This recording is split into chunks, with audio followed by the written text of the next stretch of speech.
But insofar as what you do maybe 3 months from your stroke may be different than what you get kind of 3 years from your stroke.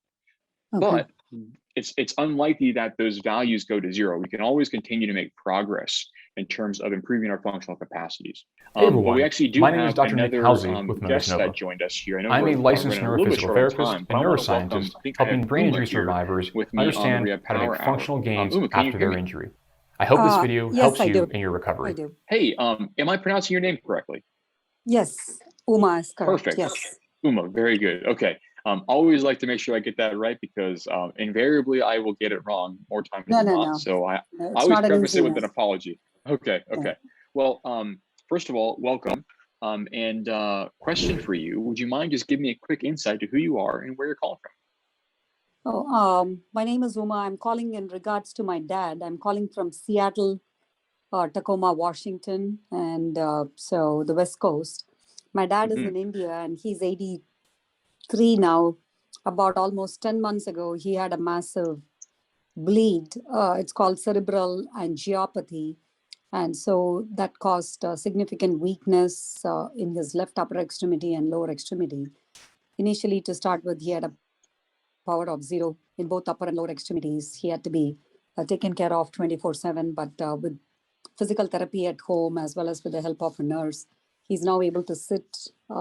He's right-handed. He can feed himself, but his power in the left upper and lower extremities about, I would say, 3 out of 5, 3 in the lower extremity, but he is trying to stand with assistance. So I'm very interested in learning more about the Motus in-home therapy. Sure. Well, maybe one follow-up question to you, Uma. I think you're using a very specific grading scale that kind of exposes maybe some of your insight. I'm wondering, are you a healthcare provider yourself? Yeah, I am. Okay, very good. For those of you who are not familiar with the classic manual muscle testing scores are out of 5, and if someone uses these terms, it kind of you know you're talking with a fellow clinician. So very good. So thanks for the background. Thanks for the insight. You found yourself on a really good and really interesting Rehab Power Hour today. I've got Dr. Steve Wolf here as a professor of medicine, School of Medicine at Emory University. As expert in stroke rehab with me, and so happy to provide our 2 courtesies to help, I guess our 2 pairs of courtesies rather, to help answer your questions. And so do you have any sort of specific ones that you could that you'd like answered? Happy to go into any sort of details, but want to also be very yeah, go ahead.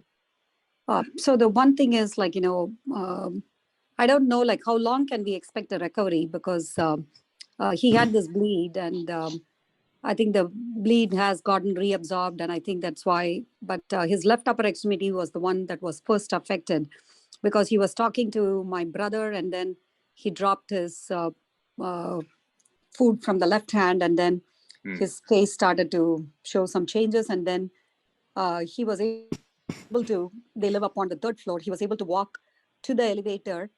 And then by the time he could get down, lucky enough, they had a chair there. He couldn't move any of his extremities. So it was so fast, but starting with the left upper extremity. So I'm kind of like, what sort of recovery we should look for. And he is 83. I don't know. He is a retired chemistry professor. So he kind of knows what's going on. Some days he's happy. Some days he's very frustrated. He's like, I don't think you're giving me the right therapy. And so it's kind of like, definitely I have no clue what to tell him when he comes up with some specifics, how I should help him. So.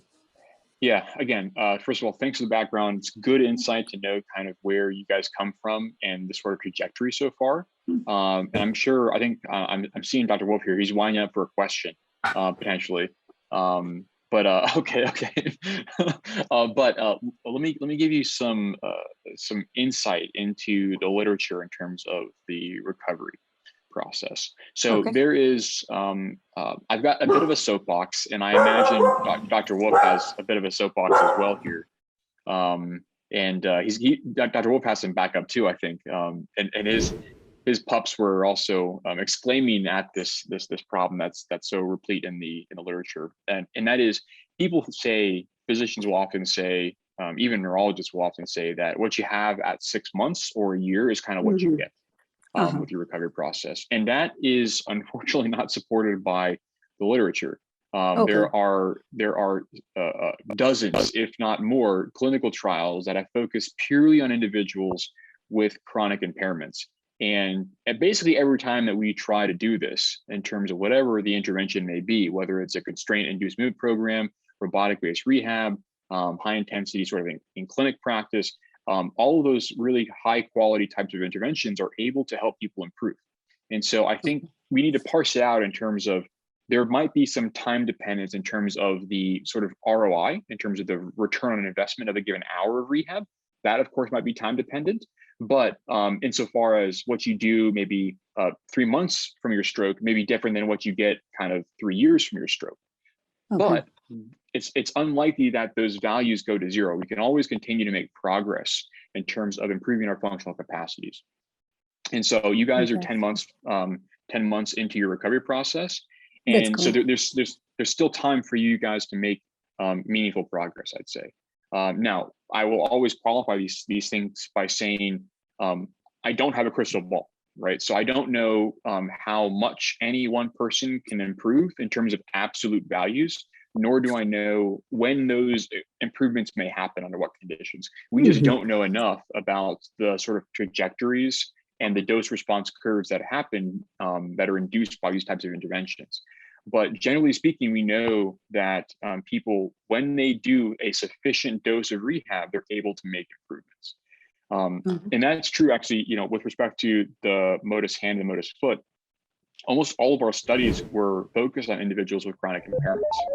And it's not easy, right? It's not easy work. There's no quick pill for this. There's no injection, there's no surgery, there's none of that, right? It is hard work. But all those individuals across the board were able to make improvements in terms of their upper extremity function, whether it was improvements in strength and range of motion or actual purposeful limb movements. And so I'd say, hopefully that kind of answers your question. I'm happy to go into more details, but that's kind of a high level answer. Right. No, thank you. The main thing is, it's just when the initial few months, you're right, we saw a lot of improvement. We are still seeing improvement because we have a physical therapist who works with him morning and evening. So because he will not do it on his own. So we are fortunate to do that. But yes, but the amount of improvement we see is small. And so that kind of puts him off, and he's not quite happy. But that's good to know that that is continuous. So. Yeah, you actually kind of hinted at a couple of things that are really, really important too. And that is, while those capacities may be extant in our biology, right? We may have those capacities. We have to have the motivation and the drive to access them, though. And so if we find that we're unmotivated and we're not able to do the hard work, that may actually present a problem. And so whenever I talk to people about the sort of uses of these technologies, like, they're not necessarily magic pills. They still, like I said, they need to be, people need to engage in them. And so if you're considering these approaches, that's great. I'm happy to provide insight as best I can, but we also need to layer on individual perspectives and internal motivators to make sure that someone is going to get something positive out of it too. That's something to be very, very conscious of. Hey, if you're finding this video helpful, please hit like and subscribe to help other brain injury survivors learn how Motus Nova is changing neuro-rehab. Sure. No, thank you. Thank you. Yeah, and the other really the kind of interesting thing that you brought up, and that is that you find yourself in this time frame when maybe the sort of improvements are slowing down slightly, and when you find yourself in a situation, it can almost be a negative feedback loop, right? Because what happens is, if you see things are slowing down, and you see maybe less and less functional improvement, that may discourage you from doing more rehab. And then what happens is you have this kind of negative feedback loop that causes, potentially even regression in worst cases. And what's kind of cool about technology, as it can be inserted into these courses of recovery, is that because they have the capacity to quantify someone's movements with, let's call it, high fidelity, right? We can measure very, very small changes over time, whether that's good or bad. like improvements or declines. We can measure those things, and we can present them to individuals and use that as motivation.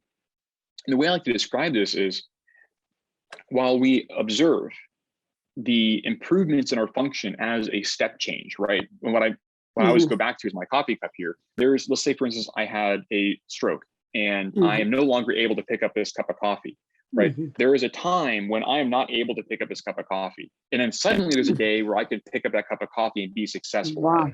But in the interim, there has to be a lot of improvements in base level functions, whether it's range of motion, strength, precision motor control, and how much I'm gripping or releasing. All those things have to happen as prerequisite to me getting a new function. And a lot of those things are meaningful, right? Having improved control of your aperture of your hand is a really meaningful thing. Being able to release something, very, very important. But if we don't tie that to function, it's really hard for us to internalize that progress. And so what's cool about technology is this technology can actually help you gain insight into those small improvements that happen day to day and to keep you motivated. And so that's one of the sort of, I guess, off-target benefits of a rehab sort of technological based solution. So just, again, trying to give you some insight based on what you're telling me. Sure. Thank you. Yeah. No, yeah.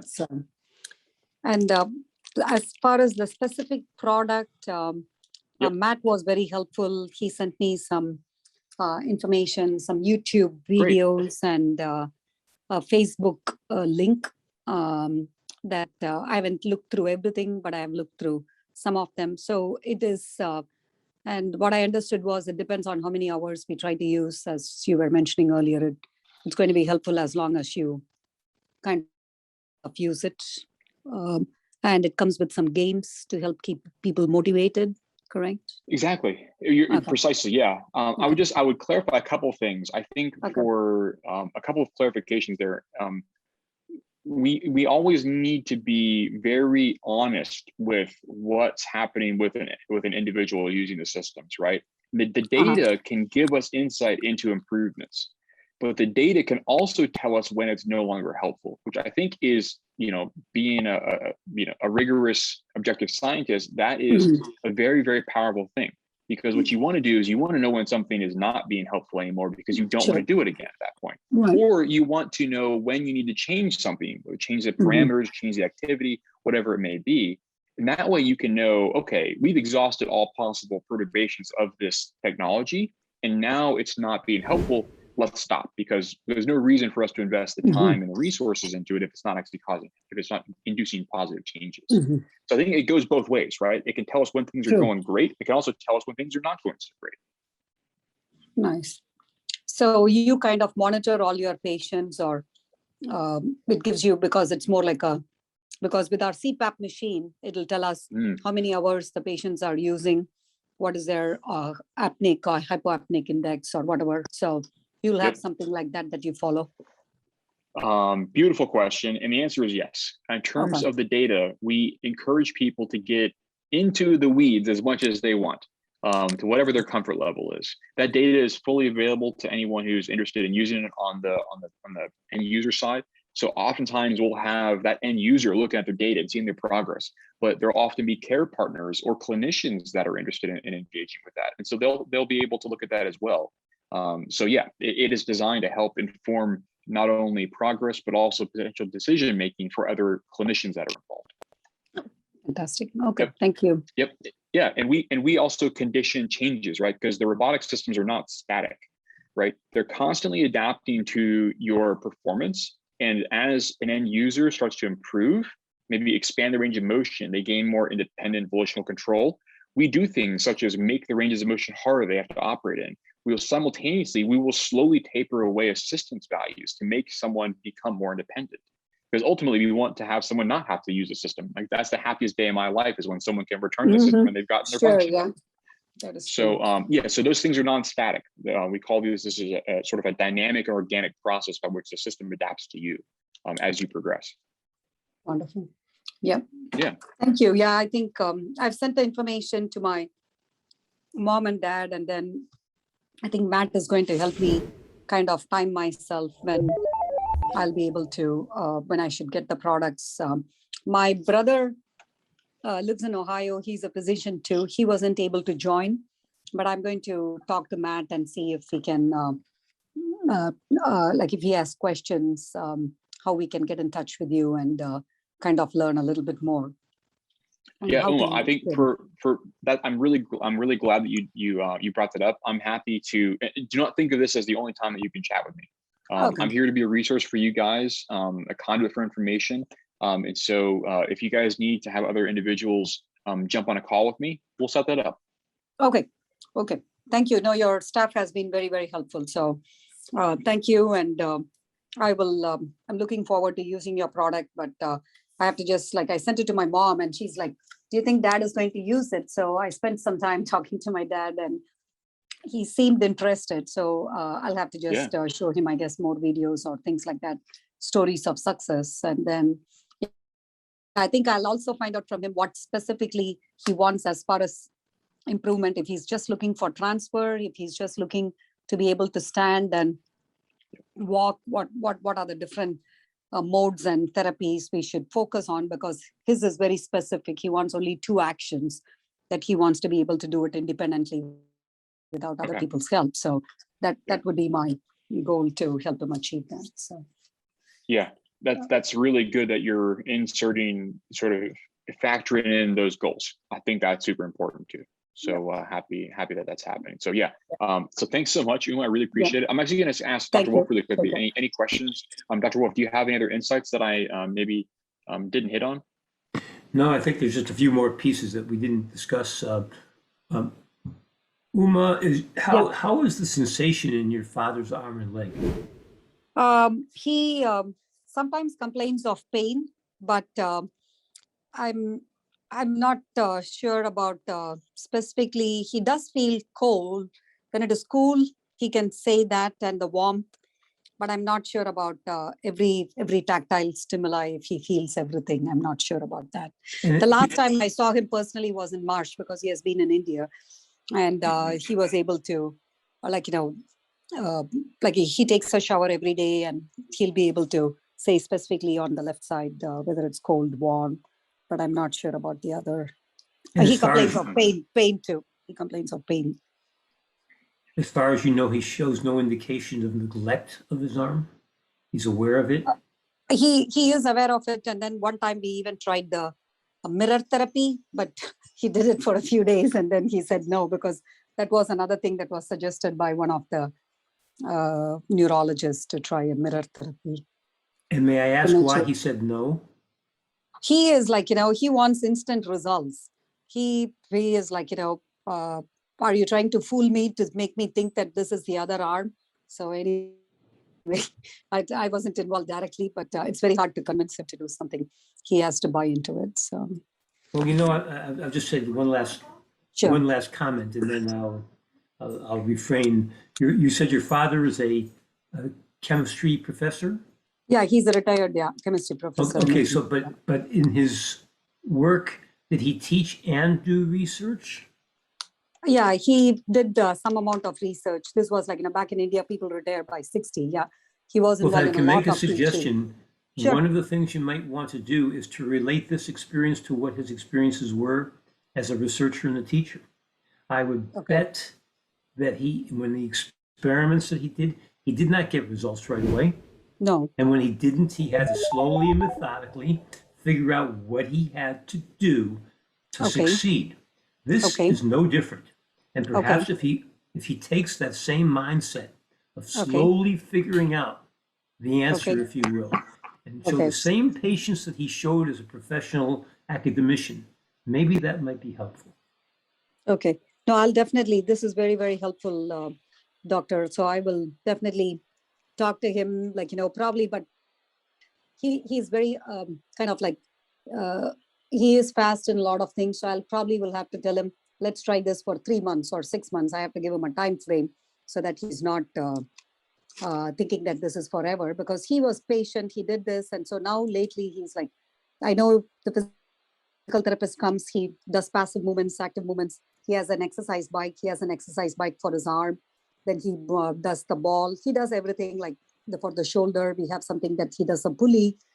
but he's like, at the end of the day, I'm not able to do what I want. But he does know that he has come a long way. But I think probably showing him where he was when he immediately had the stroke and where he has come to right now might be important, because and as far as the neglect, how should I look for the neglect in his left arm? I'm not sure what I should look for.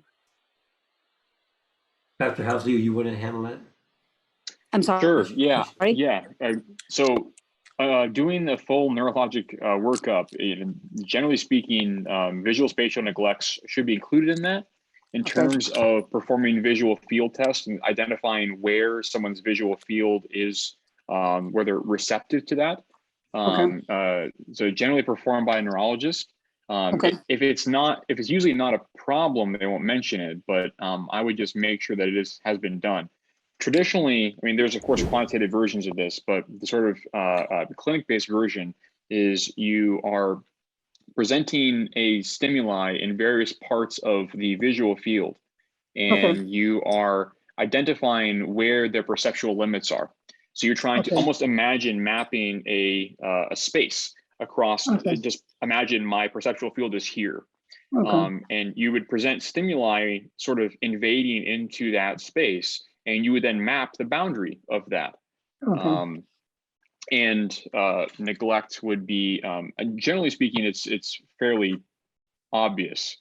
Now, there are objective versions of this where you are wearing, we'll call it a digital goggle set, and they present various stimuli in various parts of the visual field, and you can actually quantify the percent loss. But it really depends on what type of resources those individuals have. Right. Yeah, I can check with this neurologist. She's a close friend of ours, so I can make sure. I don't think that was ever mentioned. It was just he was so sick, and he made a miraculous recovery. So that is why, initially we were very, very worried. So compared to that, so I'll definitely check on that, and then I'll have to go back to seeing patients. So I'll definitely get in touch with you, and thanks to Matt for including me, and thanks, doctor, for all your insight. Okay. It's a very simplistic thing that your therapist can do with you, with your dad, is with his eyes closed, just to find out what sense he has of his arm or his leg. Is to have his eyes closed, have the therapist passively say bend his elbow of his right arm to a given position, and ask your dad to match that with his left arm. In different joints. And if they're way off, then it gives you a pretty good idea that his sense of positioning of the joints of his arm and his hand may be off. And that too would require even more visual attention to what he's trying to do. I don't know to what extent those things have been done, but especially someone who has a stroke that's affected the left side of their body, something they have to look at very carefully. Okay, I will definitely check, and then I think lots of new points that I learned. So I will find out and definitely try to connect with both of you probably by next week or so. Thank you. Very good. Thanks so much, Uma. I really appreciate your time. Yeah, thank you. Okay. All right, everyone. Well, thanks so much. This has been a wonderful Rehab Power Hour today. And I want to give a special thank you to all my guests on the Facebook group here, especially for your questions. And I also want to extend a very, very warm thank you to Dr. Steve Wolf for joining me and for going through some of those questions, jumping in the weeds and being flexible, as well as discussing his recent paper that talks about some of the exciting avenues going forward about sort of automated rehab assessments and feedback tools. Really cool stuff going forward, guys. I'll be sure to post that in the support group if you have any insight and go into the weeds. So feel free to download that PDF and learn some code and some math. Should be fun.